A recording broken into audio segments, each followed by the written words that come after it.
Një 36 vjeçari ka vënë flakën një mjeti të tonazhit të rënd, ndërsa ka qelluar me armë në ajër.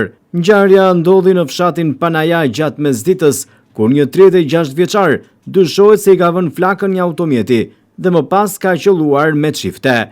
Menjëherë pas njoftimit, shërbimet e policisë kanë ndryrë në vendin e ngjarjes, duke për të mundur shoqërimin e autorit të dyshuar në komisariat.